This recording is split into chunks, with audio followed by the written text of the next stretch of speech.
तो चटपटे पकवान में आज जो रेसिपी आप लोगों से शेयर करूंगी ना, मैं गारंटी से कह सकती हूँ इसे बनाकर खा लेंगे तो कढ़ाई और कोरमा भूल जाएंगे, क्योंकि ये भुना गोश्त बनता ही इतना टेस्टी है। बिस्मिल्लाहिर्रहमानिर्रहीम, अस्सलामुअलैकुम। खुश रहें, आबाद रहें, जहाँ भी रहें हैप्पी रहें और हेल्दी रहें। तो मैं हूँ फ़ाइज़ा और वेलकम करती हूँ आपको चटपटे पकवान में। तो भुने गोश्त की इस जायकेदार रेसिपी में ना ही आपको प्याज को बारीक काटना पड़ेगा, ना ही ब्राउन करके निकालना पड़ेगा। बिल्कुल आसान और कम वक्त में बनने वाली जायकेदार रेसिपी है। तो रेसिपी को ट्राई करना तो बनता है। भुने गोश्त की इस रेसिपी को एंड तक देखें, अच्छी लगे तो लाइक कर दें और चटपटे पकवान को सब्सक्राइब भी कर लें। तो चलें फिर ये टेस्टी भुना गोश्त बनाना स्टार्ट करते हैं। तो भुना गोश्त बनाने के लिए सबसे पहले तो मैंने ले लिया है बीफ को वज़न में देखें तो तकरीबन ये 1.5 किलो के बराबर होगा। अच्छा, इसमें बोनलेस पीसेस भी हैं और 2 से 3 हड्डियां भी मैंने डलवा ली हैं, जिससे भुने गोश्त का टेस्ट मज़ीद बढ़ जाता है। आप चाहें तो टोटल बोनलेस बीफ भी ले सकते हैं।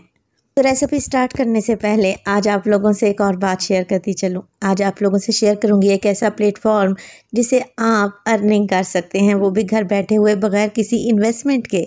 ख़वातीन अपनी ना सिर्फ ज़ाती ज़रूरियात पूरी कर सकती हैं, बल्कि घरेलू अखराजात भी पूरे किए जा सकते हैं। तो अगर आप लोगों के पास मोबाइल और इंटरनेट है तो फिर देर किस बात की। आपको मैं एक ऐसी गेम का लिंक देने जा रही हूँ जिसे फ्री टाइम में खेलें और पैसे कमाएँ। लिंक मैं आपको डिस्क्रिप्शन में भी दे दूँगी और मेरे चैनल के बायो में भी मौजूद है और मैं कमेंट में भी पिन कर दूँगी। बस लिंक पे क्लिक करें, गेम को डाउनलोड करें और गेम खेलें, पैसा बनाएं। अच्छा, पेमेंट आप विथड्रॉ कर सकते हैं इजी पैसा के ज़रिए और जैज़ कैश के ज़रिए। बहुत ही आसान सी गेम है, तो ज़रूर इसे आप लोगों ने विज़िट करना है। चलें जी, अब यहाँ पर एक प्रेशर कुकर मैंने ले लिया है और उसमें डाला है तकरीबन 1 कप के बराबर कुकिंग ऑयल। तो भुने गोश्त की इस रेसिपी को आप पतीली में भी बना सकती हैं, मगर क्या है, टाइम ज़्यादा लगेगा। अच्छा, ऑयल में शामिल कर दिया है मैंने बीफ। आप यही रेसिपी मटन से भी बना सकते हैं। मिक्स कर लेते हैं। अब देखें, बीफ को मैंने अच्छे तरीके से वॉश करके किसी स्ट्रेनर में रखा हुआ था, ताकि इसका एक्स्ट्रा ब्लड और पानी निकल जाए। बीफ में ख़ास किस्म की महक होती है, जिसे ख़त्म करने के लिए मैं डालूँगी कुछ गरम मसाले। तो सबसे पहले तो मैं बीफ में डालूंगी 4 अदद लौंग। इसके अलावा दालचीनी के 2 छोटे छोटे से टुकड़े हैं, ये भी शामिल करते हैं। इसके अलावा बड़ी इलायची का भी इस्तेमाल करूंगी, तो एक बड़े साइज़ की बड़ी इलायची ले लें और इस तरीके से खोल कर डालेंगे ना, तो सारा अरोमा मीट में आ जाएगा। छोटी इलायची का भी इस्तेमाल करूंगी, 3 से 4 अदद लें और इन्हें भी शामिल कर दें और इसमें डालेंगे तकरीबन 10 से 12 दाने साबित काली मिर्च के। तो बस इन्हीं गरम मसालों का इस्तेमाल करेंगे, जिससे भुना गोश्त ना सिर्फ खुशबूदार बनेगा बल्कि जायकेदार भी बनेगा इंशाअल्लाह ताला। अब देखें, गोश्त की हमने भुनाई करनी है, मगर उससे पहले इसमें डालेंगे अदरक और लहसुन का पेस्ट। तकरीबन 1 से 1.5 टेबलस्पून डाल दें। आज अदरक लहसुन का पेस्ट मेरे पास ख़त्म हो गया था, तो मैंने जार में थोड़ा सा पानी मिलाकर अदरक लहसुन के पेस्ट को पतला कर लिया है। ये दही नहीं है, अदरक लहसुन का पेस्ट ही है। तो बस मिक्स कर लेते हैं इसे बीफ में और अच्छे तरीके से भुनाई करेंगे, इतना कि अदरक लहसुन की कच्ची स्मेल भी चली जाए और बीफ जो पानी छोड़ेगा ना, वो भी बिल्कुल ड्राई हो जाए। तो इस प्रोसेस में तकरीबन आपको 8 से 10 मिनट लग सकते हैं, जब तक हम एक और काम कर लेते हैं। तो मैंने ले लिया है यहाँ पर एक फ्राइंग पैन और उसमें डालूँगी मैं 1 टेबलस्पून साबित सफ़ेद ज़ीरा। 1 टेबलस्पून ही मैं साबित काली मिर्च का इस्तेमाल करूँगी और तकरीबन 1.5 टेबलस्पून इसमें डालेंगे साबित सूखा धनिया। फ्लेम को ऑन करें और इन मसालों को ड्राई रोस्ट कर लें। अच्छा, ज़्यादा नहीं, बस 1 से 2 मिनट के लिए ही लो फ्लेम पे भुनेंगे ना, तो आपको अच्छी सी खुशबू आने लगेगी। बस फ्लेम को ऑफ़ करें और इन मसालों को किसी मिक्सी जार में डालें और दरदरा सा कूट लें। पाउडर नहीं बनाएंगे, बल्कि इन्हें हल्का सा दरदरा ही रखेंगे। इसके अलावा मेरे पास हैं तकरीबन 7 से 8 अदद हरी मिर्चें। अच्छा, ये मोटे वाली हरी मिर्चें हैं, ज़्यादा तीखी तो बिल्कुल भी नहीं होती, इनसे फ्लेवर अच्छा आ जाता है। अगर आप तीखी मिर्च का इस्तेमाल करें ना, तो क्वांटिटी को कम कर लें। 3 मीडियम साइज़ के प्याज ले लिए हैं मैंने, एक बड़ा प्याज भी चलेगा। तो क्या करेंगे, प्याज को छील कर मोटे मोटे टुकड़ों में काट लें और मिर्च की डंडी निकालें, मिक्सी जार में डालें, थोड़ा सा पानी शामिल करें और इनका पेस्ट बनाकर एक साइड पर रख लें।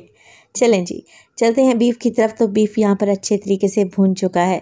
मुझे 7 से 8 मिनट लगे हैं इसकी भुनाई करने में। मसालों की अच्छी सी खुशबू आ रही है, अदरक लहसुन का कच्चापन चला गया है। अब इसमें डाल देंगे प्याज और हरी मिर्च का पेस्ट, जो कि अभी हमने बना कर रखा हुआ था। अच्छा, बस अब कुछ भी नहीं करना, प्याज को और हरी मिर्च को अच्छे तरीके से मिक्स कर लें। भुने गोश्त की ये रेसिपी टेस्टी तो बनती ही है, बनाना भी आसान है, क्योंकि इस रेसिपी में ना ही तो प्याज को बारीक काटना पड़ेगा, ना ही फ्राई करना पड़ेगा, और ना ही निकालने के बाद उसका पेस्ट बनाना पड़ेगा। तो बस इस तरीके से प्याज को पीस कर डाल दें और साथ के साथ डालें इसमें नमक। मैं 1 टीस्पून डाल रही हूँ, आप अपने जायके के मुताबिक डालें। तकरीबन 1/4 टीस्पून इसमें हल्दी भी ऐड करेंगे और डालेंगे इसमें भुने हुए मसाले, जो कि हमने दरदरे से कूट कर रखे हुए थे, सारे ही ऐड कर दें। ये रेसिपी तकरीबन मैं 1.5 किलो बीफ की दे रही हूँ। अगर आप कम क्वांटिटी में बना रहे हैं ना, तो फिर मसालों को अपने हिसाब से एडजस्ट कर लें। बस सारी चीज़ों को मिक्स करेंगे और मज़ीद 4 से 5 मिनट के लिए बीफ को भून लेंगे, ताकि प्याज का कच्चापन निकल जाए और मसाला दानेदार सा हो जाए। तो ये देखें, बीफ भून चुका है और माशाल्लाह से अभी से कितना टेस्टी लग रहा है। अब हमने गोश्त को गलाने के लिए पानी डालना है। तो मैं तकरीबन 4 कप के बराबर या 2 गिलास के बराबर पानी डालने लगी हूँ।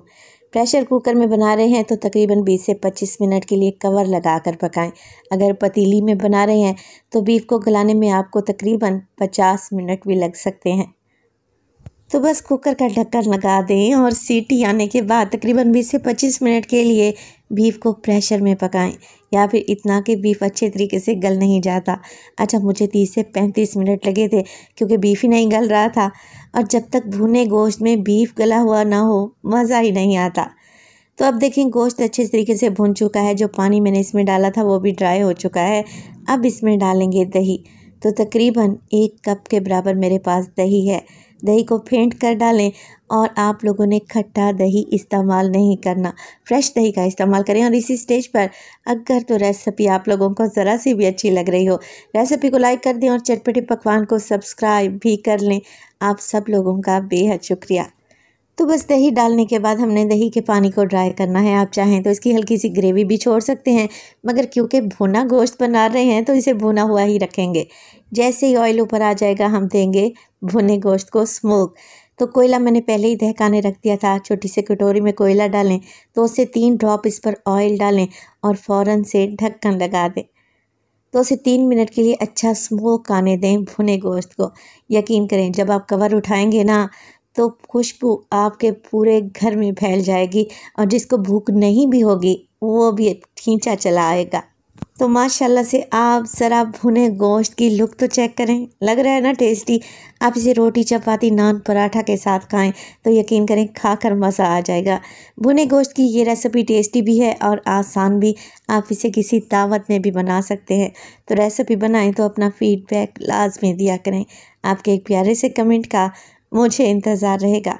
आखिर में डालेंगे इसमें धनिया और पुदीना और सर्व करेंगे प्याज के लच्छों के साथ। अपना बहुत सारा ख्याल रखिएगा। फ़ाइज़ा को अपनी दुआओं में याद रखिएगा। मुझे दीजिए इजाज़त। टिल देन, अल्लाह निगहबान।